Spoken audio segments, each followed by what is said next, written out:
We'll get back to section 3.7 here, and let's see, we're on problem 4. So problem 4 is where we want to graph the function f of x equal x minus 1 divided by x squared minus 4. Okay, and I'm following the list of steps, which are on the previous page there, these steps, okay? Let's see, so let's do that. The domain of the function is all real numbers except for 2 and negative 2. So I know I can't divide by 0, right?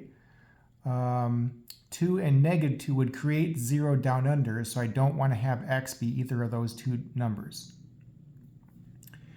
The vertical asymptotes, therefore, would be x equal 2 and x equal negative 2.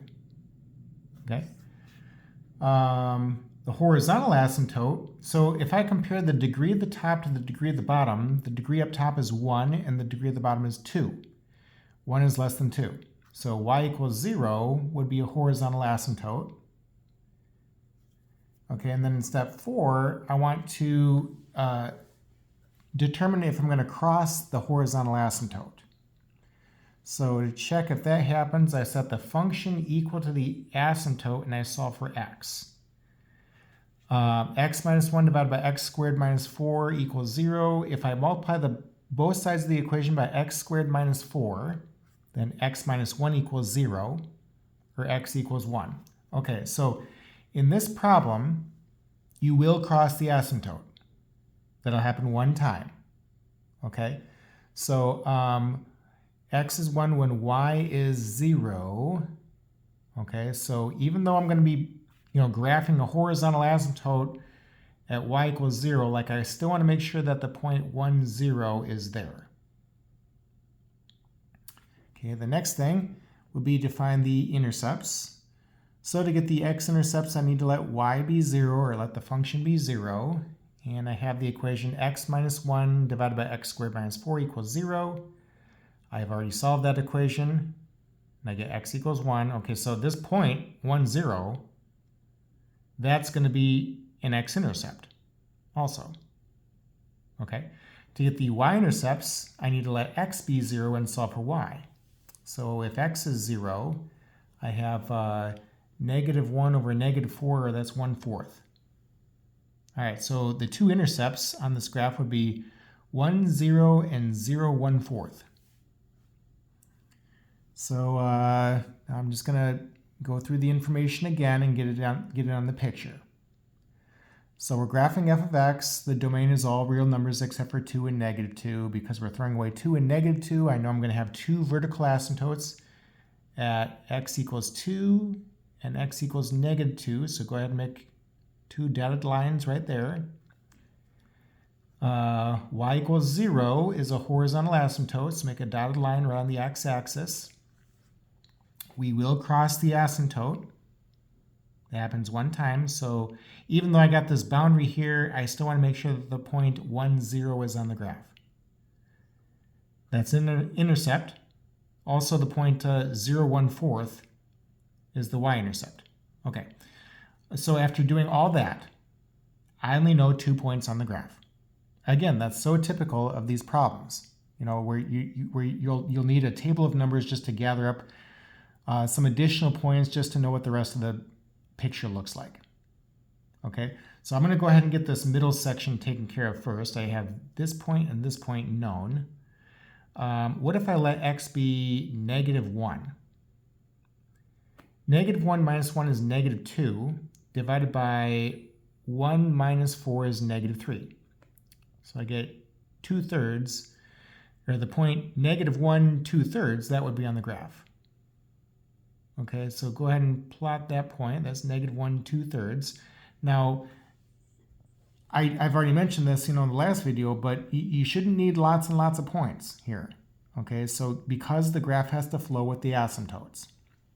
So I think what's going on in the middle is I'm going to be coming down the left vertical asymptote. I'm on the right side of it, and I'm pulling away from that slightly.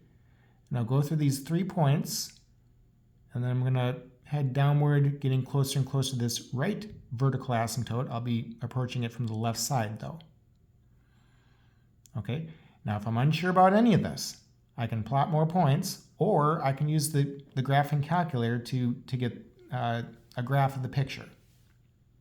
Okay? Let's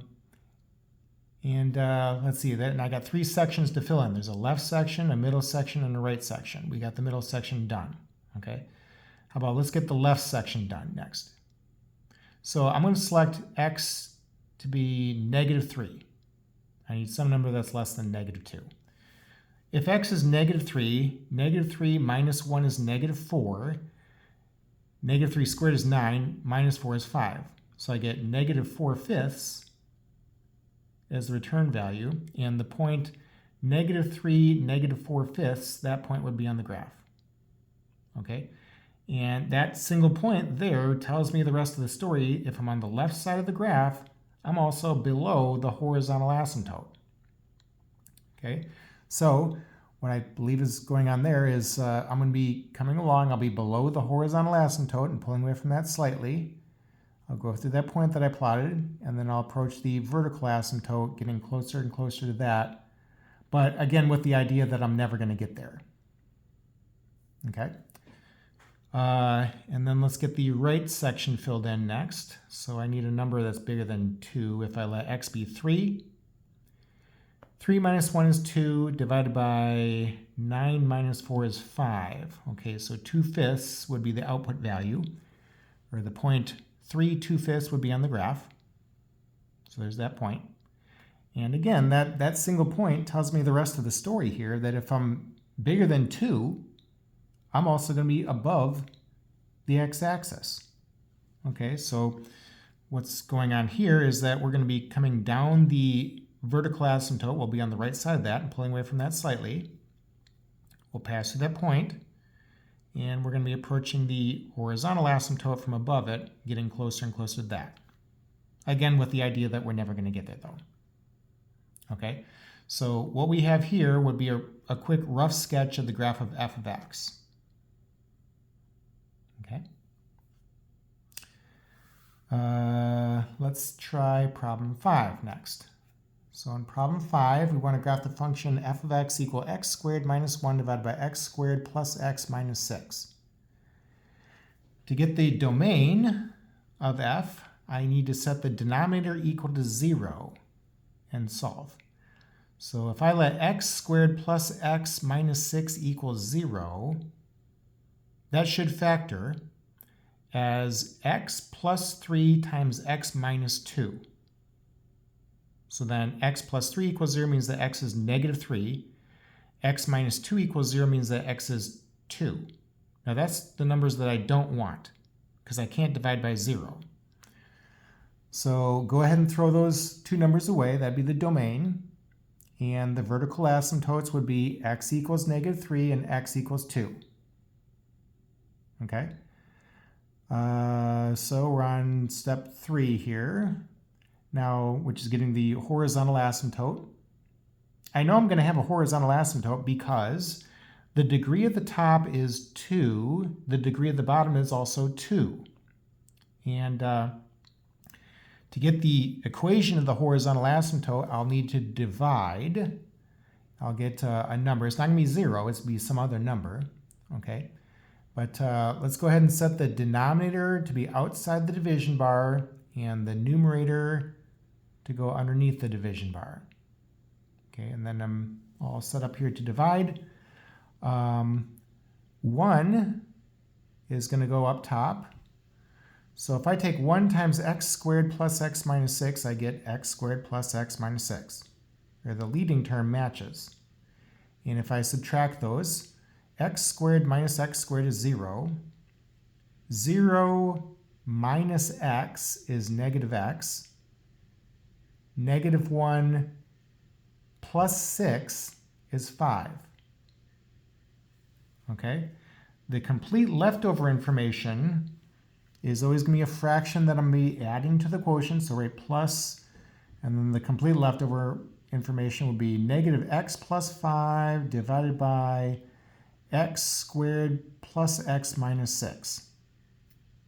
Okay, now the equation, the asymptote, would be where we just ignore this leftover information and we write as an equation y equals 1. And again, just the reason why we're ignoring the leftover information is because if we compare the degree of the top to the degree of the bottom, the degree up top is 1, the degree of the bottom is 2. So y equals 0 would be a horizontal asymptote. It's just I'm adding 1 to that. So ultimately, y equals 1 is the equation of the horizontal asymptote. Okay?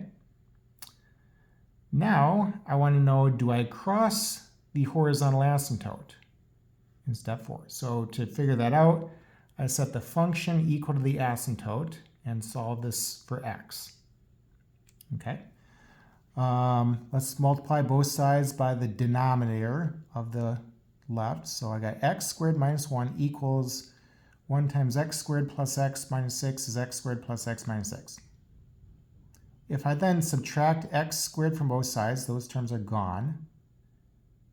Also, if I add 6 to both sides, x would be 5.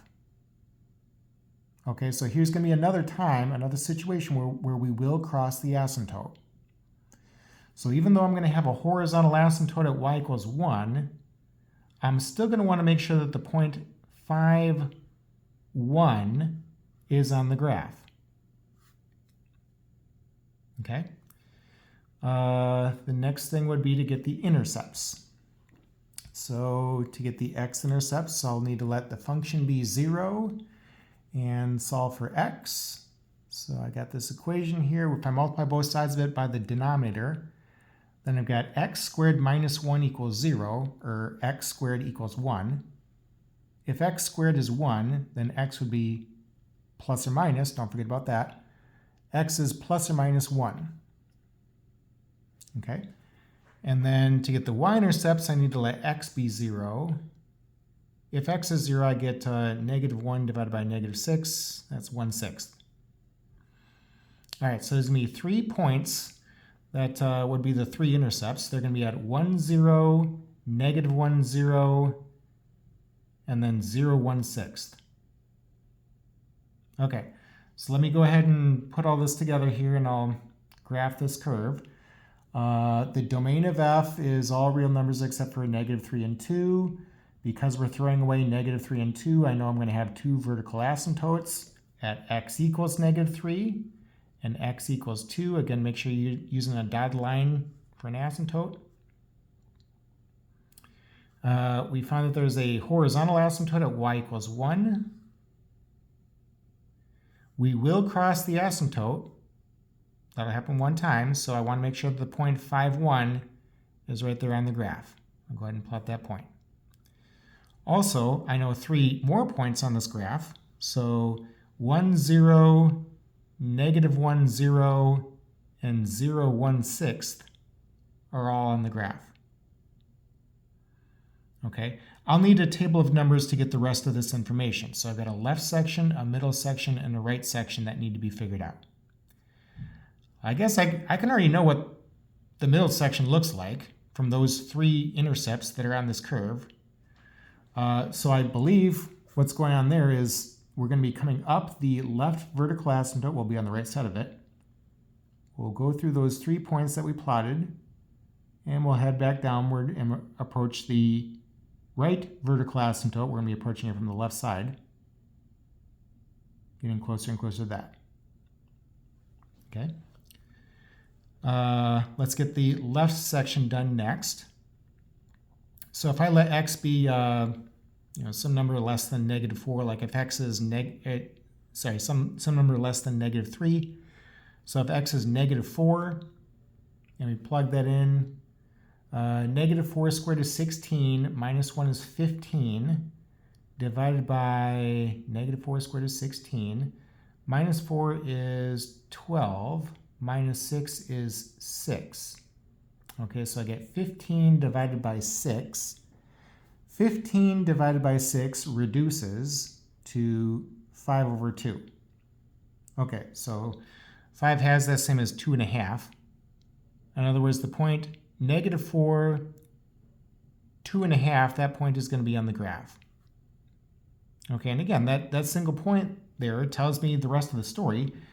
that if I'm on the left side of -3, I'm also above the horizontal asymptote. Okay, so what I think is going on there is that I'm going to be coming along above the horizontal asymptote, pulling away from that slightly. I'll go through that point, -4 5/2, and I'll head upward, getting closer and closer to the left vertical asymptote. Okay, so something like that. Now let's get the right section done next. So I have this point, 5, 1, that's on the graph. And what if I let x be 4? Okay, 4 squared is 16, minus 1 is 15, divided by 4 squared is 16, plus 4 is 20, minus 6 is 14. Okay, so I'm getting 15 over 14. 15 fourteenths is a number that is a little bit bigger than 1. So at 4, I need to plot a point that is just barely above that horizontal asymptote there. Okay, now I'm not sure if so I know that the curve is going to come down this vertical asymptote.